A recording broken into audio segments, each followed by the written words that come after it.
ನಮಸ್ಕಾರ ವೀಕ್ಷಕರೇ, ಕಲಾ ಪ್ರಪಂಚ ವಿಶೇಷ ಕಾರ್ಯಕ್ರಮಕ್ಕೆ ಸ್ವಾಗತ. ನಾನು ನಿಮ್ಮ ನೂರ್ ಅಹಮ್ಮದ್ ಮಕಾಂದಾರ್.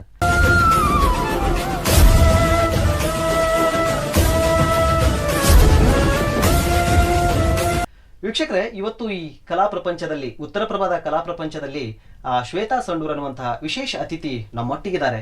ಅಂದ್ರೆ ಒಂದು ಕಡೆ ಶ್ವೇತಾ ಆಸಕ್ತಿ ವಹಿಸಿ ನಾನು ಕಲಾವಿದೆ ಆಗ್ಬೇಕು, ಕಲಾಸಕ್ತಿ ಆಗ್ಬೇಕು ಅಂತಂದ್ರೆ ಸಾಲದು, ಅದಕ್ಕೆ ತಕ್ಕ ಒಬ್ಬ ಗುರು ಬೇಕು. ಆ ಒಂದು ನಿಟ್ಟಿನಲ್ಲಿ ಶ್ವೇತಾ ನಿಜಕ್ಕೂ ಕೂಡ ಪುಣ್ಯವಂತರು ಅಂತಾನೆ ಹೇಳ್ಬೋದು. ಯಾಕಂದ್ರೆ ರಾಷ್ಟ್ರ ಮಟ್ಟದಲ್ಲಿ ಅವರು ಗದಗಿನ ಕೀರ್ತಿಯನ್ನ ಗಗನದೆತ್ತರಕ್ಕೆ ಏರಿಸಿದ್ದಾರೆ. ಆವದಕ್ಕೆ ತೆರೆಮರೆಯಾಗಿ ಅವರ ತಾಯಿ ಮೊರಬ್ ಟೀಚರ್. ಬಹುತೇಕ ಗದಗ್ ನಗರದಲ್ಲಿ ಮೊರಬ್ ಟೀಚರ್ ಅಂತಂದ್ರೆ ಅಪರಿಚಿತರು ಯಾರು ಇಲ್ಲ ಅಂತ ನಾನು ಭಾವಿಸ್ತೀನಿ. ಯಾಕಂದ್ರೆ ಕಲೆಯ ವಿಷಯದಲ್ಲಿ ಮೊರಬ್ ಟೀಚರ್ ಬಹಳಷ್ಟು ಹೆಸರನ್ನ ಪಡ್ಕೊಂಡಂತವ್ರು. ಅವರ ಒಂದು ಪುತ್ರಿ ಶ್ವೇತಾ ಕೂಡ ತಾಯಿಗೆ ತಕ್ಕ ಮಗಳಾಗಿ ವಿಶೇಷ ಸಾಧನೆಯನ್ನ ಕಥಕ್ ನೃತ್ಯದಲ್ಲಿ ಮಾಡ್ತಾ ಇದ್ದಾರೆ. ತಾತೈ ಥತ್ ಥತ್ ಅಂದ್ರೆ ಸಾಕು, ಕಥಕ್ ನೃತ್ಯದ ಆ ಶೈಲಿ ಮತ್ತು ಆ ಗಾಂಭೀರ್ಯತೆ ನಿಜಕ್ಕೂ ಕೂಡ ಮೊರಬ್ ಟೀಚರ್ ಅವರನ್ನ ನೆನಪಿಸಿಕೊಡುತ್ತೆ ಅಂತ ನಾನು ಭಾವಿಸ್ತೀನಿ. ಆ ಒಂದು ನಿಟ್ಟಿನಲ್ಲಿ ಇವತ್ತು ಶ್ವೇತಾ ಸಂಡೂರ್ ಅವರು ನಮ್ಮೊಟ್ಟಿಗೆ ನಮ್ಮ ಸ್ಟುಡಿಯೋದಲ್ಲಿದ್ದಾರೆ. ಹಾಗಾಗಿ ಅವರನ್ನ ನಾನು ರಾಷ್ಟ್ರ ಮಟ್ಟಕ್ಕೆ ಆಯ್ಕೆಯಾಗಿದ್ದಕ್ಕಾಗಿ ಅಭಿನಂದಿಸ್ತೀನಿ ಮತ್ತು ಅವರನ್ನ ಸ್ವಾಗತಿಸ್ತೀನಿ. ನಮಸ್ತೆ. ಏನಂತಂದ್ರೆ ಬಹಳಷ್ಟು ಖುಷಿ ಆಗುತ್ತೆ. ಯಾಕಂದ್ರೆ ಗದಗ್ನಂತ ನೆಲದಲ್ಲಿ ರಾಷ್ಟ್ರ ಮಟ್ಟಕ್ಕೆ ನಿಮ್ಮ ಒಂದು ಕಲೆ ಮತ್ತು ಆ ಕಲೆಯ ನಿರಂತರ ಪರಿಶ್ರಮ ಮತ್ತು ಅಭ್ಯಾಸದ ಮೂಲಕ ನೀವು ರಾಷ್ಟ್ರ ಮಟ್ಟಕ್ಕೆ ಆಯ್ಕೆಯಾಗಿದ್ದಕ್ಕೆ ನಿಮಗೆ ಅಭಿನಂದನೆಗಳು. ಜೊತೆಗೆ ನಿಮ್ಮ ಈ ಜರ್ನಿ ನಿರಂತರವಾಗಿರ್ಲಿ ಮತ್ತು ನೀವು ಇನ್ನಷ್ಟು ಸಾಧನೆಯ ಶಿಖರವನ್ನ ಏರ್ಲಿ ಅಂತ ನಾನು ಹಾರೈಸ್ತೀನಿ. ಧನ್ಯವಾದ ಸರ್. ಏನಿಲ್ಲ ಮೇಡಮ್, ಈಗಾಗಲೇ ಕಳೆದ ನಿಮ್ಮ ಒಂದು ಹಿನ್ನೆಲೆಯನ್ನ ನೋಡಿದಾಗ ಒಂದು 5-6 ಬಾರಿ ನೀವು ರಾಷ್ಟ್ರ ಮಟ್ಟಕ್ಕೆ ಆಯ್ಕೆಯಾಗಿದ್ದೀರಿ. ಕ್ರೀಡಾ ಇಲಾಖೆಯಿಂದ ಆಗಿರ್ಬೋದು ಮತ್ತು ಸಾಮಾನ್ಯ ವಿಭಾಗದಲ್ಲಿ ಆಗಿರ್ಬೋದು. ಅಂದ್ರೆ ನಿಮ್ಮ ಈ ಕಥಕ್ ನೃತ್ಯದ ಆಸಕ್ತಿ ಯಾವಾಗಿಂದ ಬಂತು ಮೇಡಮ್? ನಾನು 3 ವರ್ಷದಾಗಿದ್ದಾಗಿಂದ ಅಮ್ಮ ಕ್ಲಾಸ್ ತಗೋತಿದ್ರು. ಅಮ್ಮನ ಗುರುಗಳು ಏಡನ್ ಮೇಡಮ್ ಅಂತ, ಬಾಂಬೆಲ್ ಸೆಟ್ಲ್ ಅವರು. ಅಮ್ಮನಿಂದನೇ ನನಗಿದು ಪ್ರೇರಣೆ ಸಿಕ್ಕಿದ್ದು ಕಥಕ್ ಡ್ಯಾನ್ಸ್ ಮಾಡಬೇಕು ಅನ್ನೋದು. ಸೊ ಅವರು ಅಟ್ ದ ಏಜ್ ಆಫ್ 10ನೇ ವಯಸ್ಸಿನಲ್ಲಿ ಅವರು ಭರತನಾಟ್ಯಮೂ ಕಲೀಲಿ ಅಂತಂದು ಬಹಳ ಆಸಕ್ತಿ ಪಟ್ರು ನಮ್ಮಮ್ಮ. ಬಟ್ ನಾನು ಎಂದೂ ಕಲೀಲೇ ಇಲ್ಲ ಭರತನಾಟ್ಯಂ. ನಂಗೆ ಇಂಟ್ರೆಸ್ಟೇ ಬರಲಿಲ್ಲ. ನನ್ನ ಒಂದೇ ಇತ್ತು, ಕಥಕ್ ಅಷ್ಟೇ ಮಾಡ್ಬೇಕು. ನಾನು ಪ್ಯಾಷನೇಟ್ ಅಬೌಟ್ ಓನ್ಲಿ ಕಥಕ್ಕೆ ಮಾಡ್ಬೇಕಂತಂದು ಅಲ್ಲಿಂದ ನಾನು ಬರೀ ಕಥಕನ್ನೇ ಕಲ್ಕೊಂಡು ಹೋದೆ. ಅಲ್ಲ, ನನಗನ್ಸುತ್ತೆ ಈಗ ತಾಯಿ ಕಥಕ್ ನೃತ್ಯದ ಟೀಚರ್, ತಾಯಿಗೆ ಒಂದು ಆಸೆ ಇರುತ್ತೆ, ಮಗಳು ನನಗಿಂತ ಹೆಚ್ಚಾಗಿ ಕಥಕ್ ನೃತ್ಯದಲ್ಲೇ ಬರಬೇಕು ಅಂತ ಹೇಳಿ. ಹಾಗಾಗಿ ತಾಯಿಯ ಒತ್ತಡ ಏನಾದ್ರು ಇತ್ತಾ, ಕಥಕ್ ನೃತ್ಯನೇ ಮಾಡ್ಬೇಕು? ಇಲ್ಲ, ಹಾಗೇನು ಇಲ್ಲ. ಅಮ್ಮ ಈವನ್ ಡ್ಯಾನ್ಸ್ ಕ್ಲಾಸಿಗೂ ಅಮ್ಮ ನಾನು ಕರ್ಕೊಂಡು ಹೋಗ್ತಿರ್ಲಿಲ್ಲ. ಅಮ್ಮ ಮುಂದೆ ಕ್ಲಾಸಿಗೆ ಹೋಗ್ತಿದ್ರು. ನಾನು ಸ್ಕೂಲಿಂದ ಬಂದ ತಕ್ಷಣ ಅಮ್ಮನ ಹಿಂದೆ ಕ್ಲಾಸಿಗೆ ಹೋಗೋದು. ಅವರೆಂದು ನನ್ಗೆ ನಿಂತು ಕಲಿಸ್ಲೂ ಇಲ್ಲ. ಅಮ್ಮ ಕಲಿಯೋದಿದೆ ನೋಡಿ ಕಲೀನಿ, ನಿನ್ನ ಇಂಟ್ರೆಸ್ಟ್ ಹೊರಗೆ ಬರಲಿ, ನನ್ನ ಒತ್ತಾಯಕ್ಕೆ ಡ್ಯಾನ್ಸ್ ಮಾಡೋ ಹಂಗಿಲ್ಲ. ಓಕೆ.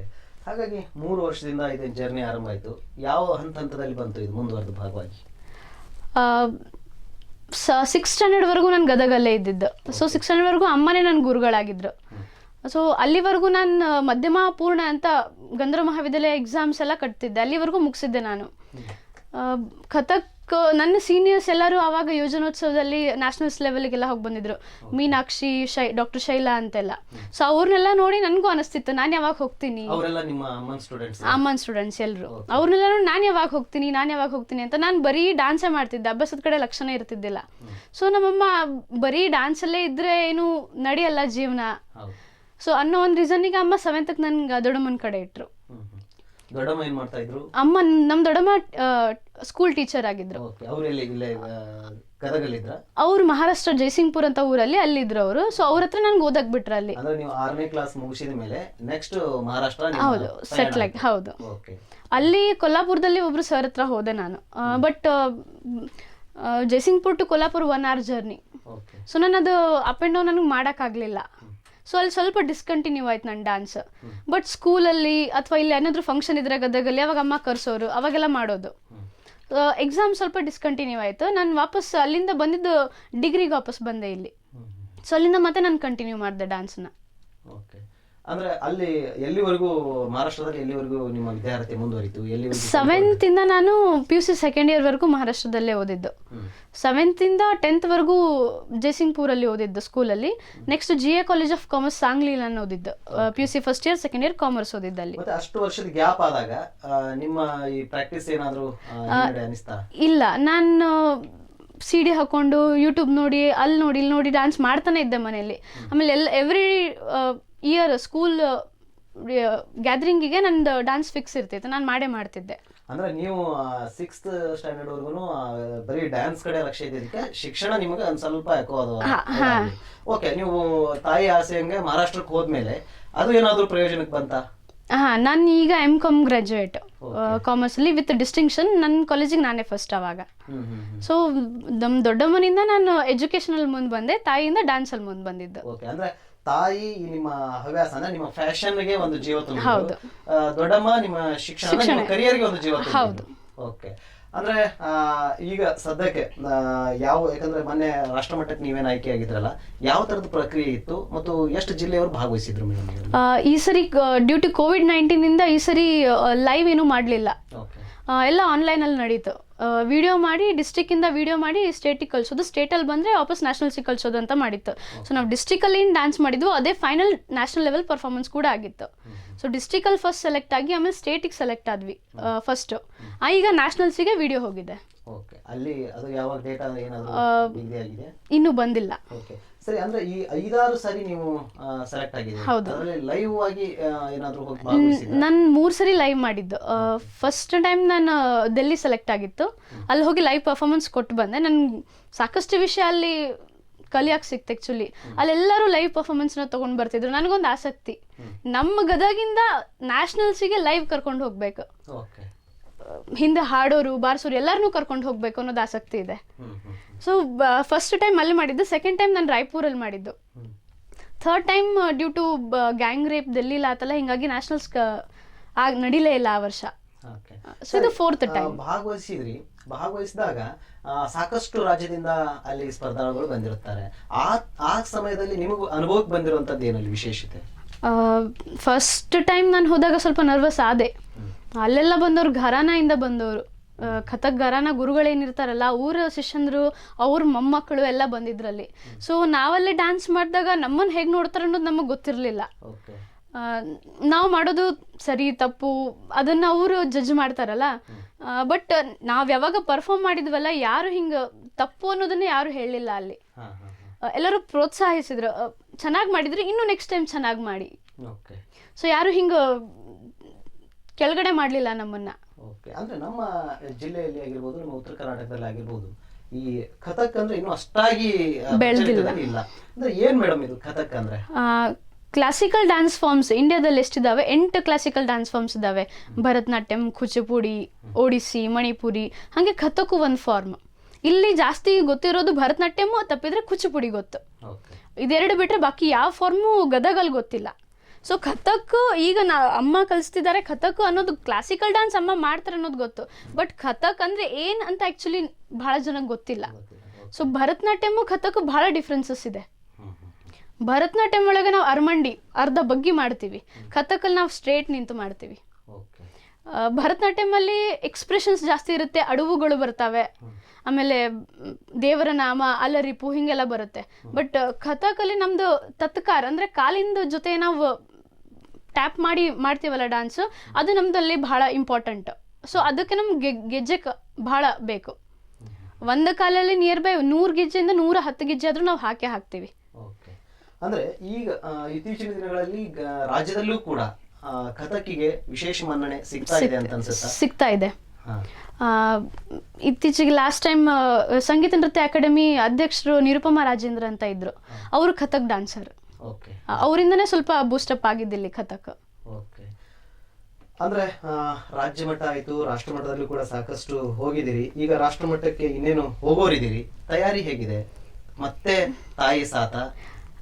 ತಾಯಿ ಬಿಟ್ಟು ಗುರು ಇಲ್ಲದೆ ಏನು ಮಾಡಕ್ ಆಗಲ್ಲ, ಗುರುನೇ ಎಲ್ಲಾನು ಹಿಂದೆ. ತಾಯಿ ಸಾಥ್ ಕೊಡ್ತಾರೆ. ನೆಕ್ಸ್ಟ್ ಮತ್ತೆ ಇನ್ನು ಮುಂದಿನ ವರ್ಷ, ಈ ವರ್ಷ ಅಂತೂ ಲೈವ್ ಹೋಗಕ್ ಆಗ್ಲಿಲ್ಲ ನಮಗೆ. ಸೊ ನೆಕ್ಸ್ಟ್ ಟೈಮ್ ಇನ್ನೊಂದು ಏನ್ ಚಾನ್ಸ್ ಅಂದ್ರೆ ಲೈವ್ ತಗೊಂಡು ಹೋಗ್ಬೇಕು ಅನ್ನೋ ಆಸಕ್ತಿ ಬಹಳ ಇದೆ.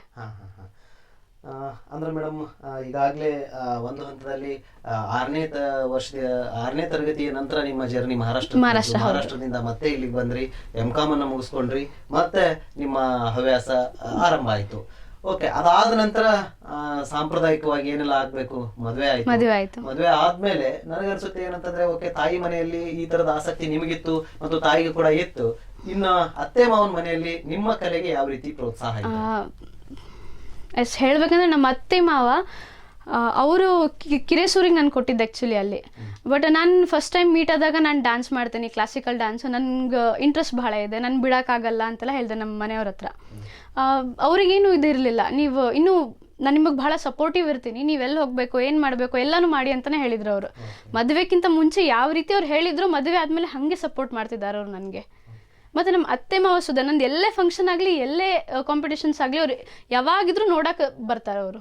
ಬಹಳ ಖುಷಿ ಆಗುತ್ತಲ್ಲ, ಯಾಕಂದ್ರೆ ಇವತ್ತಿನ ದಿನಮಾನದಲ್ಲಿ ಗಂಡ ಮತ್ತು ಅತ್ತೆ ಮಾವ ಇವ್ರು ಪ್ರೋತ್ಸಾಹ ನೀಡಿದ್ರೆ ಏನೆಲ್ಲ ಆಗ್ಬೋದು, ಯಾಕಂದ್ರೆ ಅವರೇ ಈಗ ಹೌದು ಬ್ಯಾಕ್ ಬೋನ್ ಅಂದ್ರೆ. ಹೌದು ಹೌದು ಬಹಳ ಖುಷಿ ಆಗುತ್ತೆ. ಓಕೆ, ಇದಾದ ನಂತರ ಮೇಡಮ್ ಏನು ಒಂದು ಜೀವನದಲ್ಲಿ ಗುರಿಯನ್ನ ಇಟ್ಕೊಂಡಿದ್ರಿ ಈ ಕಲೆ ವಿಷಯದಲ್ಲಿ? ಸರ್ ನಾನು M.Com ಎಜುಕೇಷನಲ್ಲಿ M.Com ಮುಗಿಸಿದ್ದೀನಿ ಸರ್, PG ಆಗಿದೆ. ಸೊ ನಂದು ಆಸೆ ಈಗ ನಾನು ವಿಶಾರದ ಇನ್ ಕಥಕ್ಕಿದ್ದೀನಿ ಡ್ಯಾನ್ಸಲ್ಲಿ, that is equivalent to degree. ನಾನು ಮುಂದೆ ಅಲಂಕಾರ ಮಾಡ್ಕೋಬೇಕು, ಇದರಲ್ಲೇ ಮುಂದೆ PhD ಮಾಡಬೇಕು ಅನ್ನೋ ಆಸೆ ಭಾಳ ಇದೆ ಸರ್ ನನಗೆ. ಹಾಂ ಸರ್. ಸರಿ, ಅಂದ್ರೆ ಒಂದು ಕಡೆ ಈಗಾಗಲೇ ನೀವು M.Com ಅಂತಾನೆ ಹೇಳಿದ್ರಿ. ಸರಿ, M.Com ಅಂದ ತಕ್ಷಣ ಲಾಭ ನಷ್ಟ ಲೆಕ್ಕಾಚಾರ ಹಾಕುವಂಥದ್ದು, ಮತ್ತೆ ಈ ಕಡೆ ನೀವು ನ್ಯಾಷನಲ್ ಹೋಗ್ಬೇಕು, ಇಂಟರ್ನ್ಯಾಷನಲ್ ಹೋಗ್ಬೇಕು, ಅಥವಾ ನೀವು ಯಾರಿಗಾದ್ರೂ ತರಬೇತಿ ಕೊಡ್ಬೇಕು ಅಂತಂದ್ರೂ ಕೂಡ ಅಲ್ಲಿ ನಿಮ್ದೇ ಆಗಿರುವಂತಹ ಸಮಯ ಕೊಡ್ಬೇಕು. ಇಷ್ಟೆಲ್ಲದ್ರ ಮಧ್ಯೆ ಎಲ್ಲೋ ಒಂದ್ ಕಡೆ ನಿಮ್ಮನ್ನ ಆರ್ಥಿಕವಾಗಿ ಇದನ್ನ ಯಾಕೆ ಮಾಡ್ಬೇಕಪ್ಪ ಅಂತ ಅನ್ಸ್ಲಿಲ್ವಾ? ಆರ್ಥಿಕವಾಗಿ ನಾವು ಸ್ವಲ್ಪ ವೀಕ್ ಆಗಿದ್ದೀವಿ ಇದರಿಂದ, ಇಲ್ಲ ಅನ್ನಲ್ಲ, ಬಟ್ ಯಾಕೆ ಮಾಡ್ಬೇಕಂತ ಅನಿಸ್ಲಿಲ್ಲ. ಯಾವಾಗ ಡ್ಯಾನ್ಸ್ ಮಾಡಿದ್ರು ಮನಸ್ಸಿಗೆ ನೆಮ್ಮದಿ ಸಂತೋಷನೇ ಇದೆ. ಸ್ವಲ್ಪ ಆರ್ಥಿಕವಾಗಿ ನಷ್ಟ ಆಗ್ತಿದೆ, ಇಲ್ಲ ಅನ್ನಲ್ಲ, ಯಾಕಂದ್ರೆ ಆ ಫೀಲ್ಡು ಈ ಫೀಲ್ಡು ಎರಡು ಎಟ್ ಎ ಟೈಮ್ ಸ್ವಲ್ಪ ಹ್ಯಾಂಡಲ್ ಮಾಡೋದು ಕಷ್ಟ ಆಗುತ್ತೆ. ಬಟ್ ಜಾಬು ಮಾಡ್ತೀನಿ, ಇದನ್ನು ಮಾಡ್ಕೊಂಡು ಹೋಗ್ತಿದ್ದೀನಿ ನಾನು. ಸೊ ನೆಕ್ಸ್ಟ್ ಬರೋ ಟೈಮಲ್ಲಿ ಅಟ್ಲೀಸ್ಟ್ ಫೈನಾನ್ಷಿಯಲಿ ಸ್ಟ್ರಾಂಗ್ ಆಗ್ಬೋದು ಅನ್ಕೊಂಡಿದ್ದೀನಿ. ನಾನು ASS ಕಾಮರ್ಸ್ ಕಾಲೇಜಲ್ಲಿ ಅಸಿಸ್ಟೆಂಟ್ ಲೆಕ್ಚರ್ ಅಂತ ವರ್ಕ್ ಮಾಡ್ತಿದ್ದೆ. ಜಸ್ಟ್ 10 months ಬ್ಯಾಕ್ ನನ್ನ ಡೆಲಿವರಿಯಿಂದ ನಾನು ಡ್ರಾಪ್ ಮಾಡಿದ್ದೆ. ಈಗ ಅಂದ್ರೆ ಒಂದ್ ಕಡೆ ನಿಮ್ಗೆ ಆರ್ಥಿಕವಾಗಿ ನೆಮ್ಮದಿ ಅನ್ನೋದಕ್ಕಿಂತ ನಿಮ್ಮ ಮನಸ್ಫೂರ್ತಿ ನಿಮ್ಗೆ ನೆಮ್ಮದಿ ಕೊಡುತ್ತೆ. ಹೌದು, ಆರ್ಥಿಕವಾಗಿ ಕುಟುಂಬ ನಿರ್ವಹಣೆಗೆ ಎಷ್ಟು ಬಂದ್ರು ಸಾಕು, ಕಲೆಯಿಂದ ನಾನು ನೆಮ್ಮದಿ ಆಗಿದ್ದೀನಿ. ಓಕೆ, ಬಹಳಷ್ಟು ಅಪರೂಪ, ಯಾಕಂದ್ರೆ ಇವತ್ತಿನ ದಿನದಲ್ಲಿ ಇಷ್ಟೆಲ್ಲ ಕಲೆಗೆನೆ ಪ್ರೋತ್ಸಾಹ ಕೊಡೋದು, ಕಲೆಗೆನೆ ಆದ್ಯತೆಯನ್ನು ಕೊಡುವಂತದನ್ನ ನೋಡಿದ್ರೆ ಬಹಳ ಖುಷಿ ಆಗುತ್ತೆ. ಮತ್ತೆ ಈಗ ನೀವು ಆಗ್ಲೇ ಹೇಳಿದ್ರಿ, ಯಾಕಂದ್ರೆ ಒಂದು 5-6 ಸಾರಿ ರಾಷ್ಟ್ರ ಮಟ್ಟಕ್ಕೆ ಹೋಗಿ ಬಂದೆ ಅಂತೇಳಿ. ಅದಲ್ಲ 5-6 ಸಾರಿ ಆಯ್ಕೆ ಆಗಿದ್ರಿ ಅಂತೇಳಿ, 5-6 ಸಾರಿನೂ ನೀವು ರಾಷ್ಟ್ರ ಮಟ್ಟಕ್ಕೆ ಹೋದ್ರ ಎಲ್ಲೆಲ್ಲಿ ನಡೆದಿತ್ತು, ಅಥವಾ ಏನಾದ್ರೂ ಹೋಗೋಕ್ ಆಗ್ಲಿಲ್ವಾ? ನನ್ನ 2 ಸರಿ ರಾಯ್ಪುರ್ ಮತ್ತೆ ಡೆಲ್ಲಿ ಹೋಗಿ ಬಂದೆ, 2 ಸರಿ ನಾನು ಪೂನಾ ಹೋಗಿ ಬಂದೆ ನ್ಯಾಷನಲ್ಸ್ ಅಲ್ಲಿ. ಅಲ್ಲಿ ಫಸ್ಟ್ ಸುಧಾ ಬಂತು ನ್ಯಾಷನಲ್ಸ್ ನಮ್ಗೆ. ಬಟ್ ಇಂಟರ್ನ್ಯಾಷನಲ್ ಲೆವೆಲ್ಗೆ ಸೆಲೆಕ್ಟ್ ಆಗಿದ್ವಿ, ಒಂದ್ಸರಿ ಬ್ಯಾಂಕಾಕ್ ಮತ್ತೆ ಒಂದ್ಸರಿ ಸಿಂಗಾಪುರ್. ಫೈನಾನ್ಷಿಯಲಿ ಪ್ರಾಬ್ಲಮ್ ಇರೋದ್ರಿಂದ ನಮಗೆ ಮುಂದೆ ಹೋಗಕ್ ಆಗ್ಲಿಲ್ಲ, ಅಲ್ಲಿ ಆಗ್ಲಿಲ್ಲ ನಮ್ಗೆ. ಹೋಗೋದಿತ್ತು, ನಮ್ ಕಡೆ ಖರ್ಚು ಮಾಡ್ಕೊಂಡು ಹೋಗೋಷ್ಟು ಕೆಪಾಸಿಟಿ ಇರ್ಲಿಲ್ಲ, ಸೊ ನಾವು ಹೋಗ್ಲಿಲ್ಲ. ಅಲ್ಲ, ಯಾಕಂದ್ರೆ ನೋಡ್ರಿ, ಗದಗನಲ್ಲಿ ಇರುವಂತ ಒಬ್ಬ ಕಲಾವಿದೆಗೆ ಅಂತಾರಾಷ್ಟ್ರೀಯ ಮಟ್ಟದಲ್ಲಿ ಅಂತ ಮನ್ನಣೆ ಸಿಗುತ್ತೆ ಅಂತಂದಾಗ ಅದು ಏನೋ ಕೈಗೆ ಬಂದಂತ ಅವಕಾಶವನ್ನ, ಮನೆ ಬಾಗಿಲಿಗೆ ಬಂದಂತ ಅವಕಾಶವನ್ನ ತಪ್ಪಿಸ್ಕೊಂಡಂಗೆ ಬಹಳ ನೋವಾಗುತ್ತೆ ಅದು ನಿಜಕ್ಕೂ ಕೂಡ. ಅವಾಗ ಯಾಕಂದ್ರೆ ಅದನ್ನ ಬಹುತೇಕ ಯಾರಾದ್ರೂ ಅವಾಗ ಸಹಾಯ ಸಹಕಾರಕ್ಕೆ ನೀವು ಕೇಳಿದ್ರ, ಅಥವಾ ಇಲಾಖೆಯಿಂದ ಏನಾದ್ರು? ಇಲಾಖೆಯಿಂದ ಕೇಳಿದ್ವಿ ನಾವು, ಅವರು ಕೊಡುವಂತ ಧನ ಸಹಾಯ ನಮಗ್ ಸಾಲಿಲ್ಲ ಆಕ್ಚುಲಿ.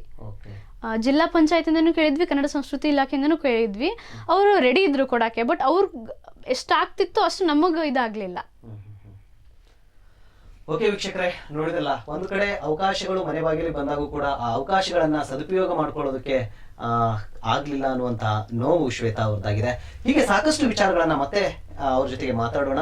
ಈಗ ಕಲಾ ಪ್ರಪಂಚದಲ್ಲಿ ಚಿಕ್ಕದೊಂದು ಬ್ರೇಕ್ ನಂತರ ಮತ್ತೆ ಕಲಾ ಪ್ರಪಂಚ ಮುಂದುವರಿಯುತ್ತೆ.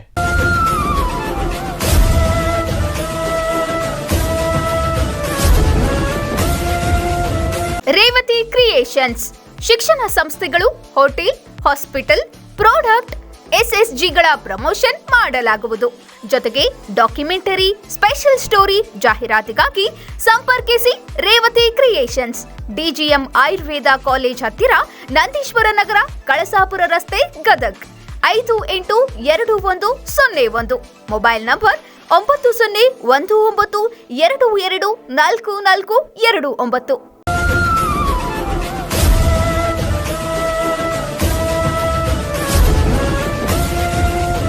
ಬ್ರೇಕ್ ನಂತರ ಮತ್ತೆ ಕಲಾ ಪ್ರಪಂಚ ವಿಶೇಷ ಕಾರ್ಯಕ್ರಮಕ್ಕೆ ಸ್ವಾಗತ.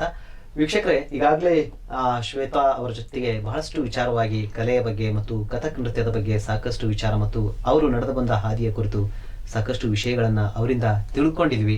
ಹಾಗಾದ್ರೆ ಶ್ವೇತಾ ಅವರು ರಾಷ್ಟ್ರಮಟ್ಟಕ್ಕೆ ಆಯ್ಕೆಯಾಗಿರ್ತಾರೆ, ಶ್ವೇತಾ ಅವರು ಇಷ್ಟೆಲ್ಲ ಸಾಧನೆಯನ್ನ ಮಾಡಿದ್ದಾರೆ ಅಂತ ಹೇಳಿ ಬಹಳಷ್ಟು ಜನರಿಗೆ ಅವರ ಬಗ್ಗೆ ಒಂದು ಕುತೂಹಲ ಇರುತ್ತೆ. ಹಾಗಾದ್ರೆ ಶ್ವೇತಾ ಅವರು ನೃತ್ಯ ಮಾಡಿದ್ರೆ ಆ ನೃತ್ಯ ಹೇಗಿರುತ್ತೆ ಅನ್ನುವಂತ ಆಸಕ್ತಿ ಕೂಡ ಬಹಳಷ್ಟು ಜನರಲ್ಲಿ ಮೂಡಿರುತ್ತೆ. ಹಾಗಾಗಿ ಶ್ವೇತಾ ಅವರ ಕೆಲವೊಂದಿಷ್ಟು ನೃತ್ಯದ ಝಲಕನ್ನ ನೋಡ್ಕೊಂಡು ಬರೋಣ ಬನ್ನಿ.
ನಟವರಿ ಕಲಾ ಪರಿಷತ್ ಗದಗ ಇದು ನಮ್ಮ ನೆಚ್ಚಿನ ಕೂಸು. ಈಗ 4 ವರ್ಷದಿಂದ ಪ್ರಾರಂಭವಾಗಿ ಇದು ರಾಷ್ಟ್ರ ಹಾಗೂ ಅಂತಾರಾಷ್ಟ್ರೀಯ ಮಟ್ಟದಲ್ಲಿ ಕೂಡ ತನ್ನ ಹೆಸರನ್ನು ಛಾಪಿಸಿದೆ. ಇದರಲ್ಲಿ ಪ್ರಮುಖವಾಗಿ ಕುಮಾರಿ ಶ್ವೇತಾ ಇವಳು ಕಾರಣೀಭೂತಳು. ಇವಳು ಕಥಕದಲ್ಲಿ ಸತತವಾಗಿ 3 ವರ್ಷ ರಾಜ್ಯ ಮಟ್ಟದಲ್ಲಿ ಪ್ರಥಮ ಸ್ಥಾನ ಪಡೆದು ರಾಷ್ಟ್ರ ಮಟ್ಟಕ್ಕೆ ಆಯ್ಕೆಯಾಯಿತು. ಹಾಗೂ ಪುನಃ ಅಖಿಲ ಭಾರತ ಗಂಧರ್ವ ಮಂಡಳಿಯವರು ನಡೆಸುತ್ತಿರುವ ಅಂತಾರಾಷ್ಟ್ರೀಯ ನೃತ್ಯೋತ್ಸವದಲ್ಲಿ ಇದು ಜಾನಪದ ನೃತ್ಯದಲ್ಲಿಯೂ ಕೂಡ ತನ್ನ ಪ್ರಥಮ ಸ್ಥಾನವನ್ನು ಪಡೆದು ಸಿಂಗಾಪುರ ದುಬೈಗೆ ಆಯ್ಕೆಯಾಗಿದ್ದಾರೆ. ಹಾಗೂ ಇದು ನಮ್ಮೆಲ್ಲರ ನೆಚ್ಚಿನ ಕೂಸು. ಇನ್ನೂ ಅಂತಾರಾಷ್ಟ್ರೀಯ ಮಟ್ಟದಲ್ಲಿ ಬೆಳಿಬೇಕಂತ ನಮ್ಮೆಲ್ಲರ ಆಸೆ.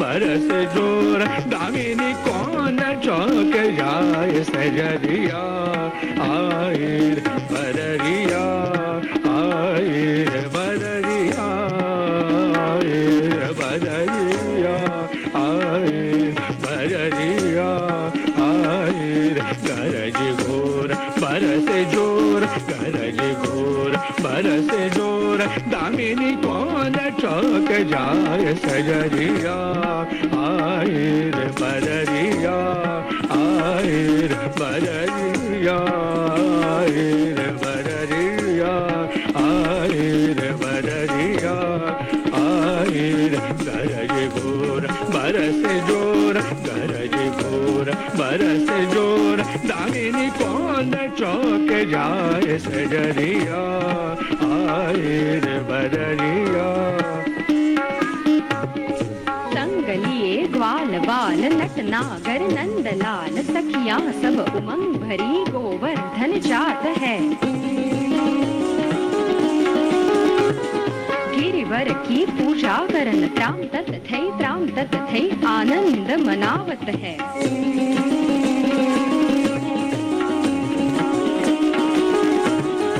इंद्र देख क्रोध करत सनन पुरवाई चलत धड़ धड़ बादल गरजत तड़ तड़ बिजली चमकत बरसत मूसलाधार बरसत मूसलाधार बरसत मूसलाधार सखियां सब बही जात।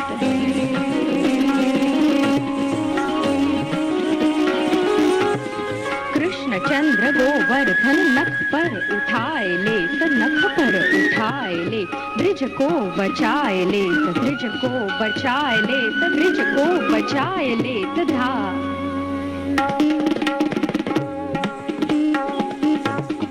पवन की झका झोर पवन की झका झोर बूंद झमा झम किशोर बूंद झमा झम किशोर पवन की झका झोर पवन की झका झोर बूंद झमा झम किशोर बूंद झमा झम किशोर।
लौट जाए सजरिया, आए बदरिया, आए बदरिया, आए बदरिया, बदरिया बदरिया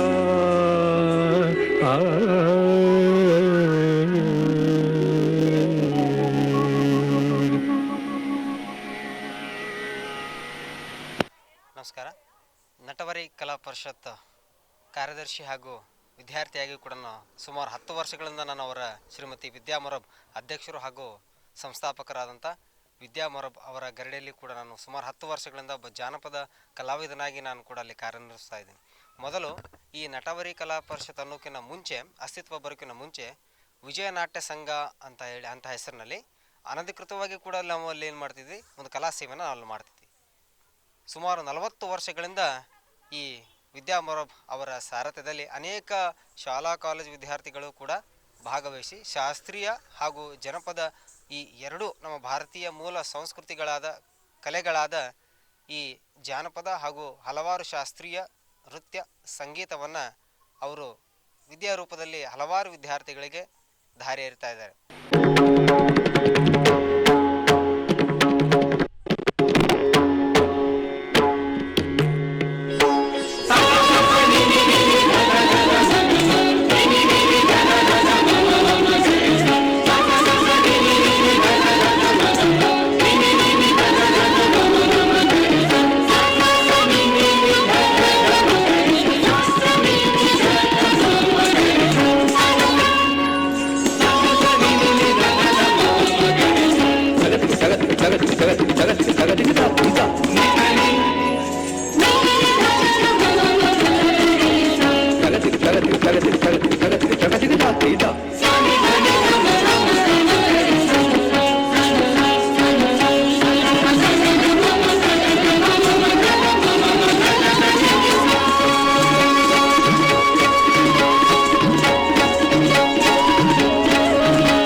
विशाल लोल लोचना विधूत गोप शोचना नमामि पद्म लोचनम्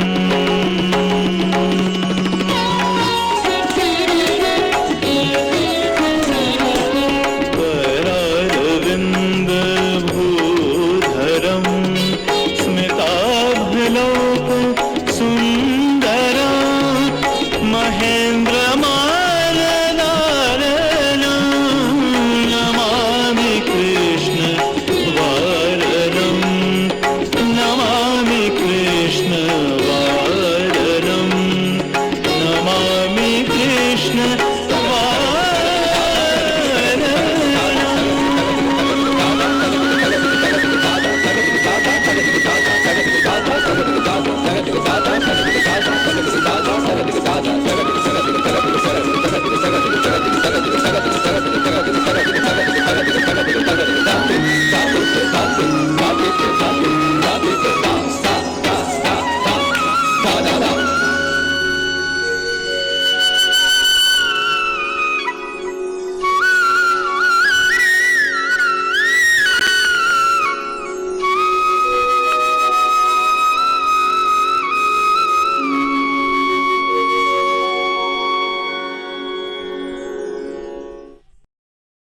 ನನ್ನ ಹೆಸರು ಪೂಜಾ ಪಿ ಜಡಿಯವರ್. ನಾನು ನಟವರಿ ಕಲಾ ಪರಿಷತ್ನಲ್ಲಿ ಸುಮಾರು 6 ವರ್ಷಗಳಿಂದ ಕಲಿಯುತ್ತಿದ್ದೇನೆ. ನಾನು 4 ಪರೀಕ್ಷೆಗಳನ್ನು ಮುಗಿಸಿದ್ದೇನೆ.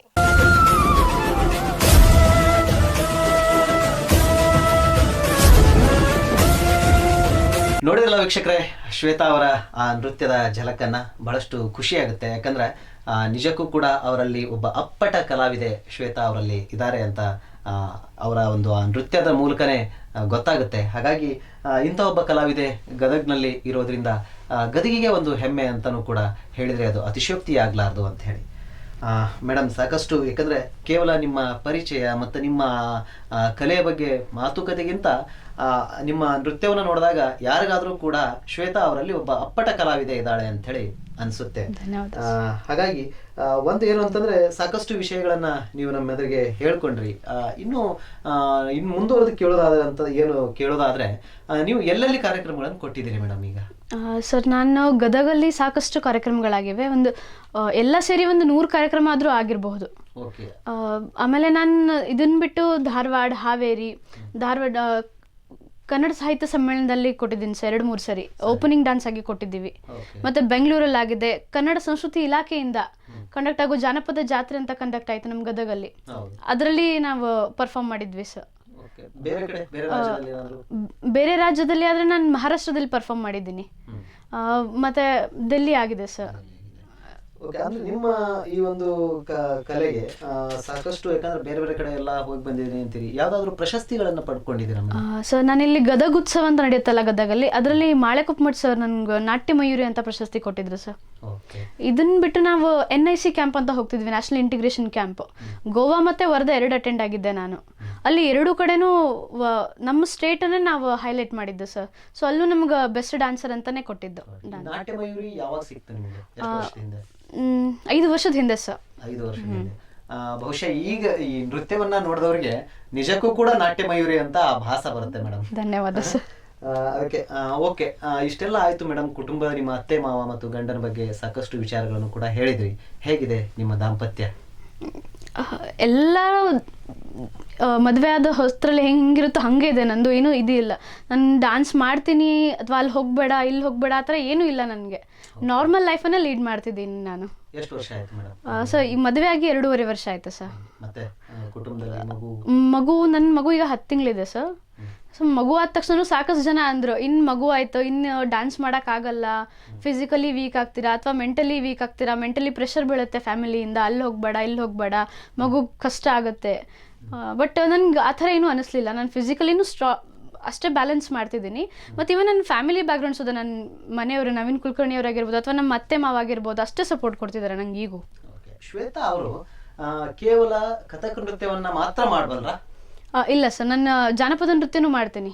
ನಮ್ಮ ಗದಗಿನ ಭಾವೈಕ್ಯತೆ, ಉತ್ತರ ಕರ್ನಾಟಕದೇನ ಮುಳ್ಳು ಹೆಜ್ಜೆ ಇದೆ ಅಲ್ಲ ಸರ್, ಮತ್ತೆ ಮುಳ್ಳು ಹೆಜ್ಜೆ, ಡೊಳ್ಳು ಕುಣಿತ, ನಮ್ಮದೊಂದು ಕ್ಲಾಸ್ ಇದೆ ಸರ್, ನಟವರಿ ಕಲಾ ಪರಿಷತ್ ಅಂತ.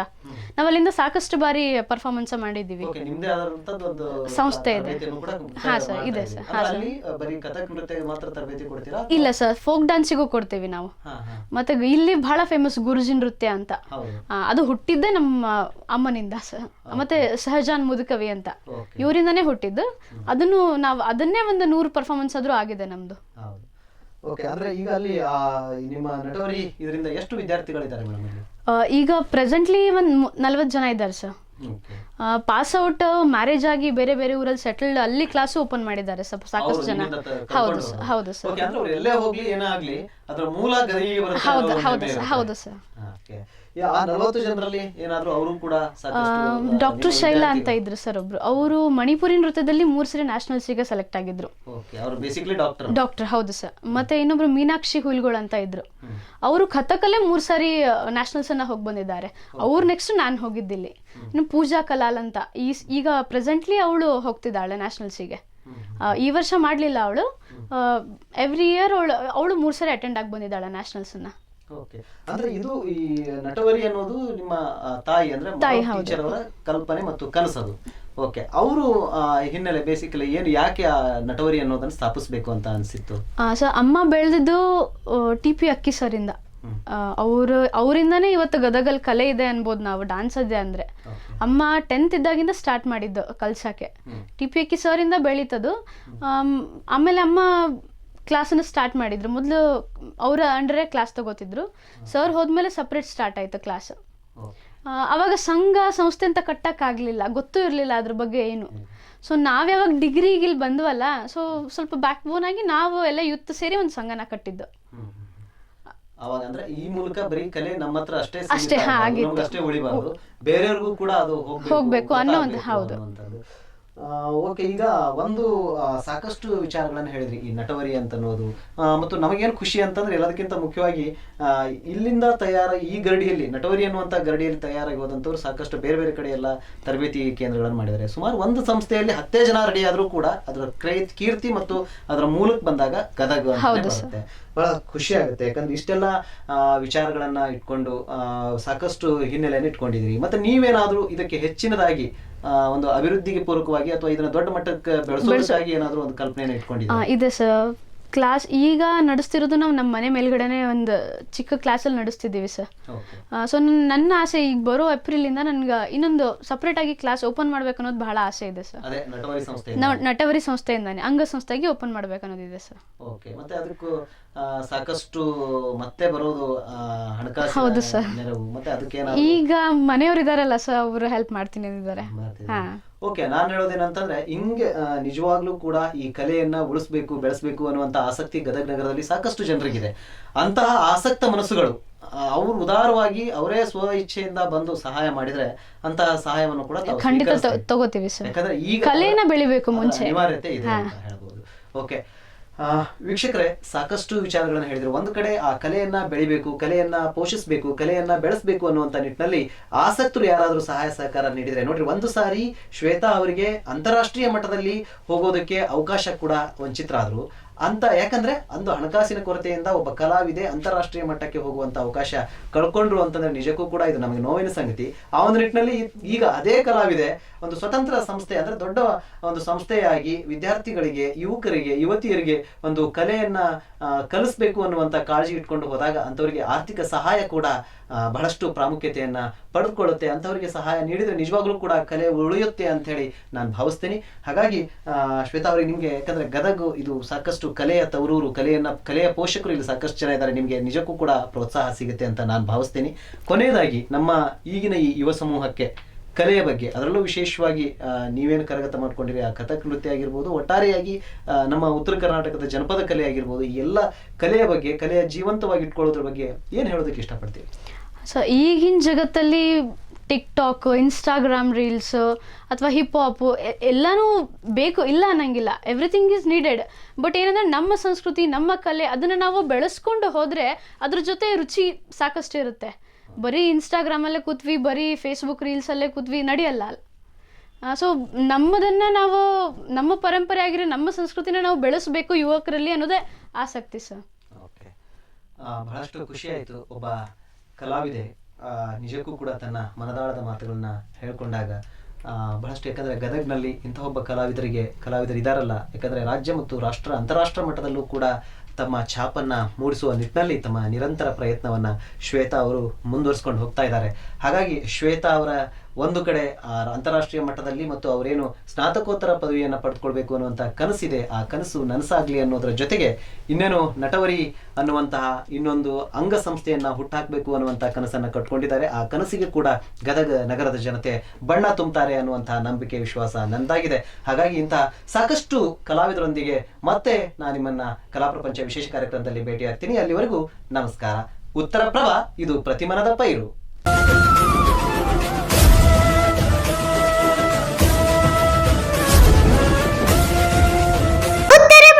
ಎಲ್ಲ ಸುದ್ದಿಗಳ ಅಪ್ಡೇಟ್ಗಾಗಿ ದಯವಿಟ್ಟು ನಮ್ಮ ಚಾನೆಲ್ ಅನ್ನು ಲೈಕ್ ಮಾಡಿ, ಸಬ್ಸ್ಕ್ರೈಬ್ ಮಾಡಿ ಮತ್ತು ಬೆಲ್ ಐಕಾನ್ ಅನ್ನು ಒತ್ತಿ.